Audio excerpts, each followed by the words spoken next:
बिस्मिल्लाहिर्रहमानिर्रहीम। अस्सलाम वालेकुम मोहतरम नाजरीन। आज मैं आपके लिए एक सच्ची और खौफनाक कहानी लेकर आई हूँ। अगर वीडियो पसंद आए तो वीडियो को लाइक और चैनल को सब्सक्राइब कर देना। मेरे फ़ोन की घंटी बजी तो मेरी आंख खुल गई। कमरे में रोशनी नहीं थी, शायद हमेशा की तरह आज भी बिजली नहीं थी। कमरे में खिड़की के ज़रिए चाँद की चांदनी दाखिल हो रही थी, जिसकी वजह से मुझे मेरा फ़ोन मिल गया। मैंने जल्दी से फ़ोन उठाकर अपने कान पर लगा दिया। हेलो, अस्सलाम वालेकुम। कौन हो? बचाओ बचाओ, मुझे जल्दी से बचाओ, खुदा के वास्ते मुझे बचाओ। जी, कौन हो आप? आपने इस वक्त मुझे तंग क्यों कर रहे हो? रात के इस टाइम मुझे नींद से जगा दिया। कौन हो तुम? मैं तुम्हारा दोस्त हूँ, अकबर। हाँ अकबर, तुम? अकबर, क्या हुआ? इस वक्त तुमने मुझे कॉल क्यों किया? वो मुझे बचा लो, वो मेरा खून पी जाएगी, वो मेरी तरफ आ रही है। कौन कौन तुम्हारा खून पी जाएगी? Hello hello Akbar. लेकिन जवाब नहीं आया। मैंने खुद अकबर के नंबर पर फ़ोन किया था, लेकिन कोई जवाब नहीं आया। अकबर की नई नई शादी हुई थी, वो मेरे साथ ऑफिस में काम करता था। हम एक बहुत ही अच्छे दोस्त थे। मेरा नाम कासिम है और मैं गैर शादीशुदा हूँ और आज़ाद फितरत का मालिक हूँ। मैंने अपनी अलमारी से रिवॉल्वर निकाला और अकबर के घर की तरफ चल पड़ा। अकबर का घर कम आबादी वाले इलाके में था। घर के पास एक नहर गुजर रही थी और आसपास एक कब्रिस्तान भी मौजूद थी। जल्द से जल्द मैं उसके घर पहुंच गया। उसका घर के 3 कमरे पर मुश्तमिल था। 2 कमरा, एक बावर्ची खाना, एक छोटा सा सहन था। सहन में कीकर का दरख्त मौजूद था, जिस पर बहुत सारे परिंदों का घोंसला बना हुआ था। सहन में घुसकर मैंने कीकर के दरख्त पर नज़र डाली तो सारे परिंदे अपने घोंसलों में दबकर सो रहे थे। हवेली का दरवाज़ा हमेशा की तरह खुला था और कमरे के दरवाजे बंद थे। मैंने बहुत बार दस्तक दी, लेकिन कोई जवाब नहीं आया। लेकिन मुझे ख्याल आया कि खिड़की जो कि नहर वाली साइड पर है, मैं हवेली की पिछली साइड पर गया और मैंने ये देखकर हैरान रह गया कि खिड़की तो खुली है और खिड़की ऊपर ताज़ा ताज़ा खून के निशान थे। मैंने खिड़की के ज़रिए अंदर आया, बिजली भी आ चुकी थी। मैंने बल्ब जलाया तो मेरे रोंगटे खड़े हो गए। अकबर बेड के नीचे खून में लिपटा हुआ था और भाभी का तो कोई नामो निशान नहीं था।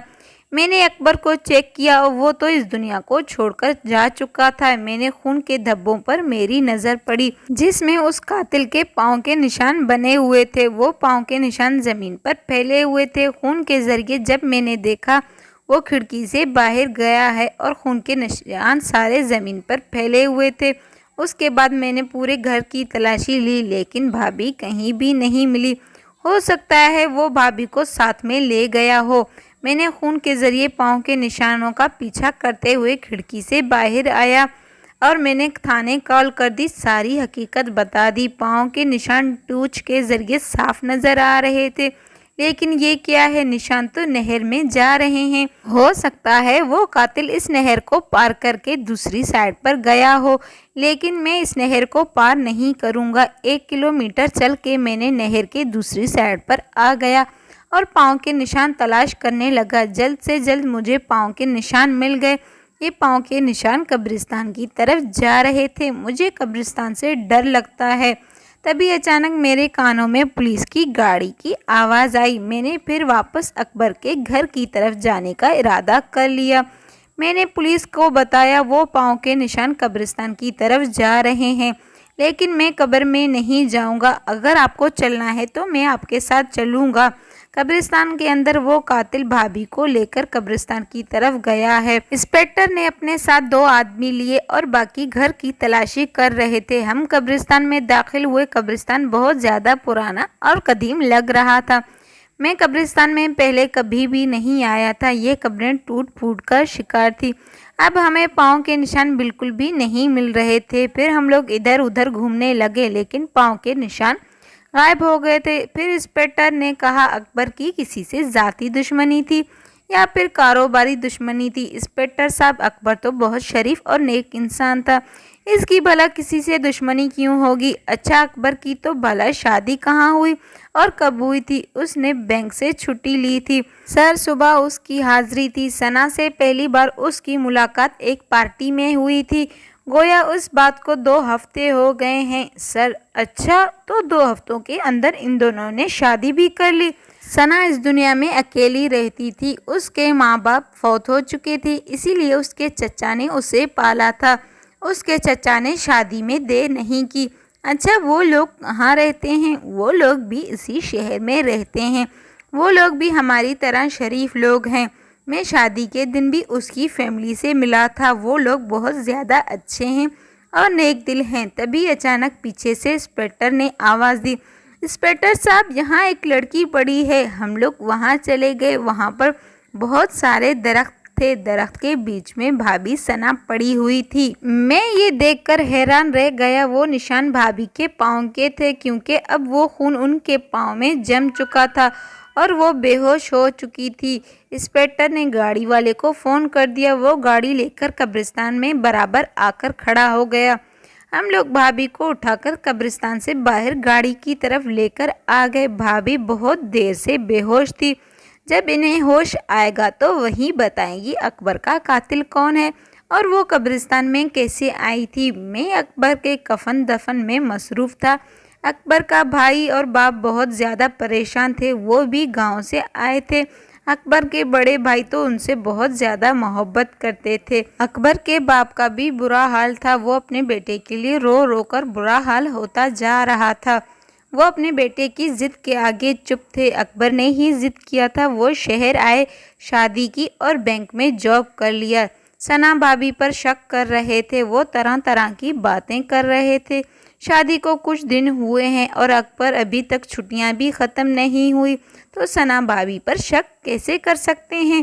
पहले आप जिस शख्स से मिले नहीं उस पर शक कैसे कर सकते हैं? आप लोगों को पता नहीं वो किस तरह की तबीयत की मालिक है। बिला वजह किसी पर शक नहीं करते। आज इस वाक़े को 3 दिन हो गए हैं। भाभी होश में अभी तक नहीं आई और उस कातिल का नामो निशान नहीं है। मैं बैंक से वापसी पर अस्पताल का चक्कर लगाया था।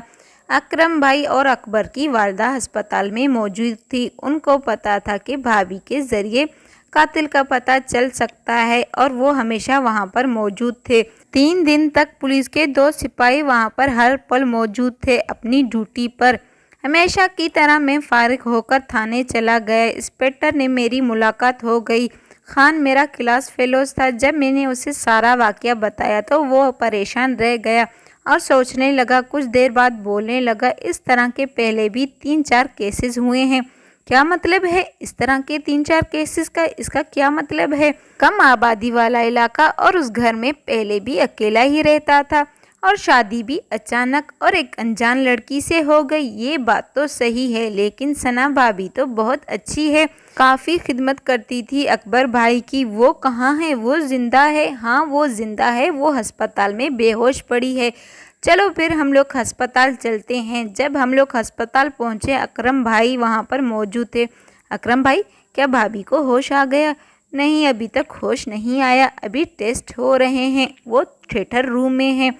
हम बाहर इंतज़ार करने लगे। जब डॉक्टर बाहर निकले, हमने डॉक्टर से पूछा, क्या भाभी को होश आ गया? इंस्पेक्टर ने पूछा।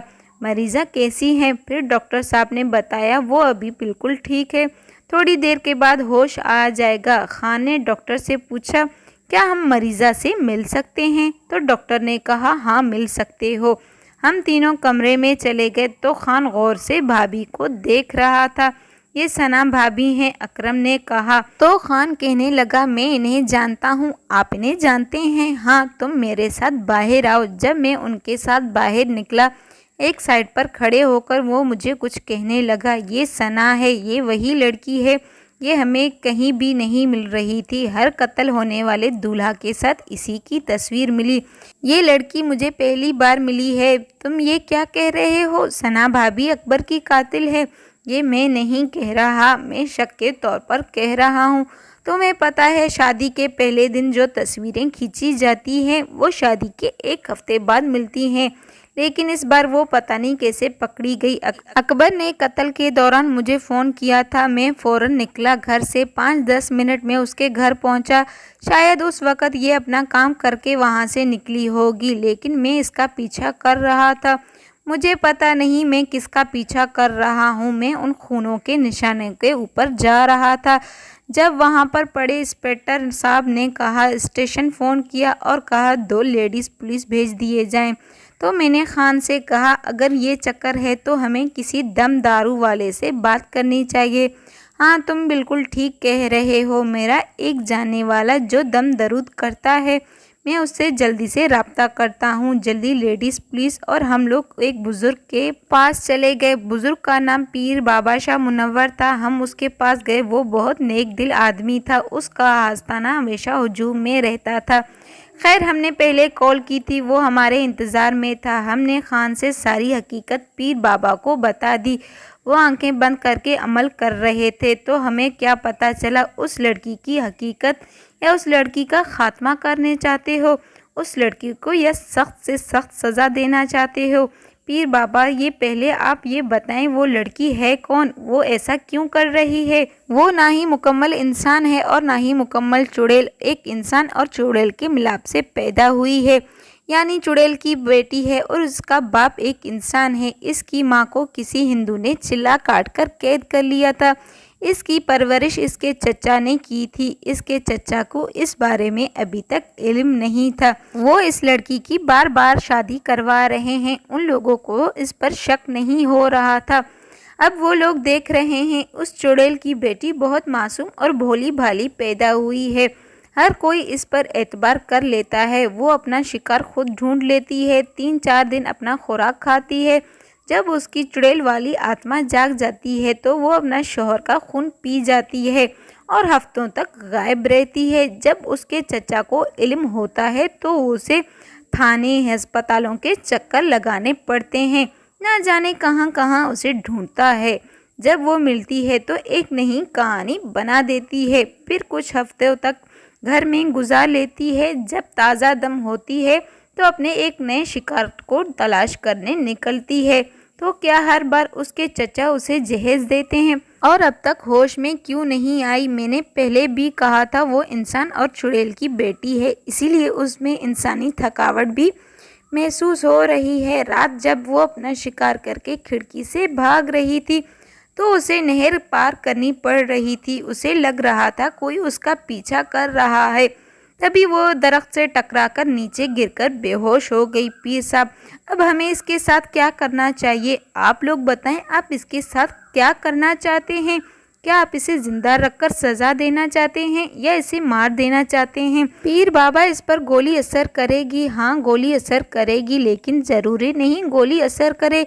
उसको मारने के लिए कब्रिस्तान में 3 दिन तक चिल्ला काटना पड़ेगा। चिल्ला काटने के बाद उसमें चुड़ैल की ताकत आ जाएगी। उसके बाद आप उसे जो सज़ा देना चाहते हैं वो बर्दाश्त कर सकती है तो कर लेगी। आइंदा हो सकता है वो ऐसी गलती ना करे। अब चलें, आप आदमी ढूंढें, एक तलाश करें। 1 साल का मैं तो चिल्ला काट रहा हूँ जो आधी रात को कर रहा हूँ। उससे पहले एक आदमी कब्र के ऊपर बैठेगा। तभी मैंने बोला, हाँ मैं तैयार हूँ। उसने मेरे दोस्त को मारा और ना जाने कितने लोगों को शिकार कर चुकी है और ना जाने कितने लोगों को शिकार बनाएगी। तो ठीक है बेटा, ये लो सतूर के दाने। कब्रिस्तान पर बैठकर इन दानों पर चिल्ला काटना।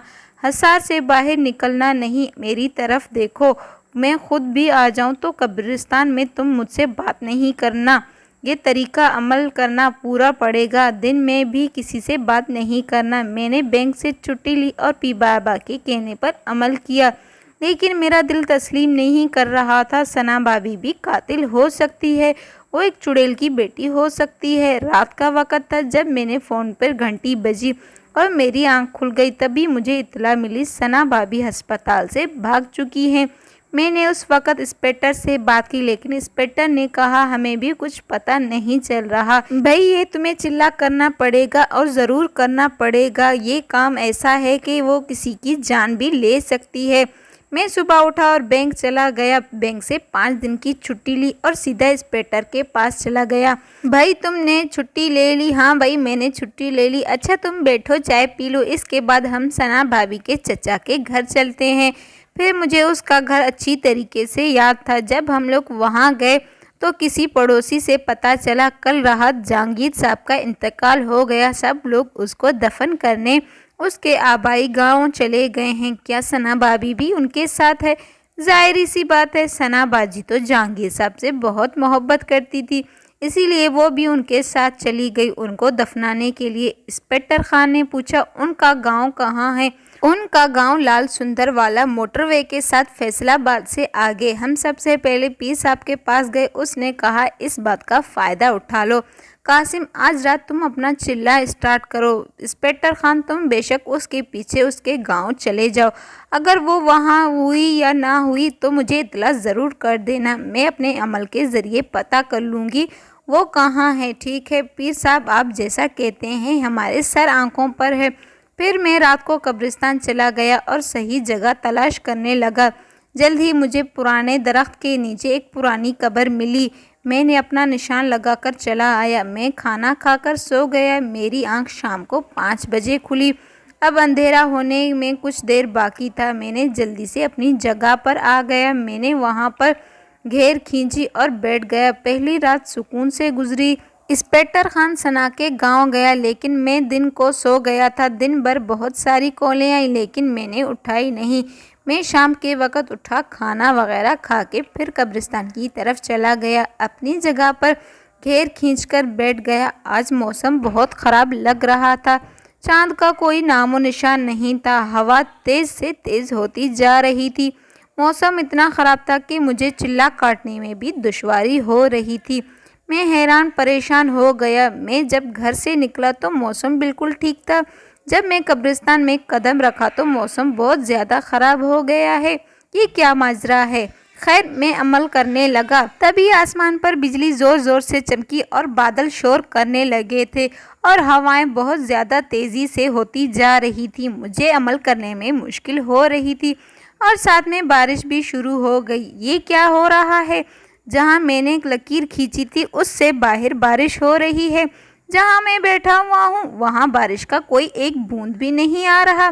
بارش خوب برسا اور پانی ہی پانی ہو گیا سارا جگہ، لیکن حیرانی والی بات یہ تھی جہاں میں بیٹھا ہوا ہوں میرے اوپر پانی کا ایک بوند بھی نہیں گرا۔ موسم اب صاف ہو گیا تھا، چاند نظر آ رہا تھا اور چاندنی ہر چیز کو منور کر رہی تھی۔ بادل کا شور تھم چکا تھا، اب ہر طرف مکمل خاموشی تھی۔ صبح ہونے والی تھی، تبھی مجھے انسپکٹر خان مجھے سامنے سے دکھائی دیا۔ میری طرف انسپکٹر خان آ کر بولا، قاسم یہ چلہ چھوڑ دو، ہم نے ثنا کو مار دیا ہے، اب وہ ختم ہو چکی ہے۔ اس وقت میں ہوش میں تھا، مجھے پیر بابا والی بات یاد آئی۔ بھلا میں چلہ کیوں چھوڑ سکتا ہوں؟ میں چلہ کرنے میں مصروف تھا۔ خان نے کہا، اٹھو میرے دوست، دیر نہیں کرو، اٹھو میرے ساتھ، میرے دوست چلو۔ خان نے میری طرف ہاتھ بڑھایا، اس کی چیخ نکل گئی اور وہ غائب ہو گیا۔ میں نے خدا کا شکر ادا کیا کہ میں نے کوئی غلط قدم نہیں اٹھایا۔ صبح ہو گئی، میں اپنے گھر کو چلا گیا، کھانا کھا کر سو گیا، پھر شام کو مقررہ وقت پر اٹھ گیا۔ آج میرے امتحان کی گھڑی تھی، میں اس کے لیے تیار تھا۔ میں نے مغرب کی نماز قبرستان میں جا کر پڑھی، اس سے پہلے میں گھر میں ادا کیا کرتا تھا۔ چلہ میں نے مقررہ وقت پر شروع کیا۔ تقریباً آدھی رات کا وقت تھا جب مجھے دور سے کسی کے قدموں کی آہٹ سنائی دی۔ سفید ساخت میری طرف آ رہا ہے۔ قریب آیا تو میں نے دیکھا وہ ثنا ہی ہے۔ اس نے معصوم سا چہرہ بنایا ہوا تھا اور آ کر مجھ سے معافی مانگ رہی تھی۔ قاسم بھائی، آپ مجھے معاف کر دیں، میں وعدہ کرتی ہوں آئندہ میں ایسی کسی کو بھی تکلیف نہیں پہنچاؤں گی۔ کافی دیر کھڑی رہی، خاموش ہو کر مایوس ہو کر چلی گئی۔ کچھ دیر بعد خاموشی چھا گئی، پھر میں نے دیکھا پیر بابا میرے سامنے آئے اور کہا، بیٹا آپ اسے معاف کر دو، وہ تم سے معافی مانگ رہی ہے، اس کے لیے اتنا ہی کافی ہے۔ اس کا اصل چہرہ سب کے سامنے بے نقاب ہو گیا۔ میں پیر بابا کے کہنے کو ماننے والا تھا، میرے کانوں میں آواز آئی، یہ سب نظر کا دھوکہ ہے، یہ میں نہیں ہوں، تم اپنا عمل جاری رکھو۔ پھر اس کے بعد پیر بابا بھی وہاں سے چلے گئے۔ میں اسی چکر میں تھا کہ یہ چلہ کسی نہ کسی طرح پورا ہو جائے۔ صبح ہونے والی تھی، قبرستان میں شور کی آواز گونجی، سب مردے اٹھ گئے، درخت ٹوٹنے لگے تھے، پرندے بے چین ہو کر ہوا میں اڑنے لگے تھے، کچھ درختوں میں آگ لگ گئی تھی، جس قبر پر میں بیٹھا ہوا تھا وہ مسلسل تڑپ رہی تھی، مجھے وظیفہ کرنے میں دشواری ہو رہی تھی۔ میں نے دیکھا ثنا بھابھی کے ساتھ چند لوگ میری طرف آ رہے تھے، ثنا بھابھی کے ساتھ میرا مرحوم دوست اکبر بھی تھا۔ ان لوگوں نے کہا، ہم نے ثنا کو معاف کر دیا ہے، اب تم بھی ثنا کو معاف کر دو۔ اور میں نے ان کی ایک نہ سنی۔ وہ غصے میں آ کر قبر کے اوپر سے پتھر اٹھا کر مجھے مارنے لگے تھے، لیکن کوئی بھی پتھر مجھے نہیں لگا، سب آ کر میرے پاس گر رہے تھے۔ کچھ دیر بعد عمل جاری رہا، پھر سب مردے میرے پاس آ رہے تھے۔ وہ پرانی قبر جو مجھے پریشان کر رہی تھی، جس میں سے کسی بڑھیا کی آواز آ رہی تھی۔ میں نے آنکھ بند کر دی اور عمل جاری رکھا۔ اچانک سب شور ختم ہو گیا۔ جب میں نے آنکھ کھولی تو ثنا چڑیل کی بیٹی بے ہوش ہو چکی تھی۔ دور سے مجھے انسپکٹر خان آتا ہوا دکھائی دیا۔ اب صبح ہو چکی تھی۔ انسپکٹر خان نے ثنا پر فائر کر دیا اور اسے ہمیشہ کے لیے نیند سلا دیا۔ جب میں تابوت سے باہر نکلا تو ثنا کو کسی چیز سے بند کر کے بغیر غسل کیے، بغیر جنازے کے دفن کر دیا، کیونکہ وہ ایک نہ پوری انسان تھی اور نہ ہی مسلمان تھی۔ وہ ایک چڑیل کی بیٹی تھی۔ مجھے آج بھی اکبر کی بہت یاد آتی ہے۔ اس واقعے کو 12 سال ہو گئے ہیں۔ اگر آپ لوگوں کو یہ ویڈیو پسند آئی ہو تو ویڈیو کو لائک اور چینل کو سبسکرائب کر دینا۔ مزید اچھی ویڈیوز دیکھنے کے لیے ہمارے ساتھ ہی جڑے رہیے۔ آج کے لیے اتنا ہی کافی ہے، پھر ملتے ہیں کل۔ اللہ حافظ۔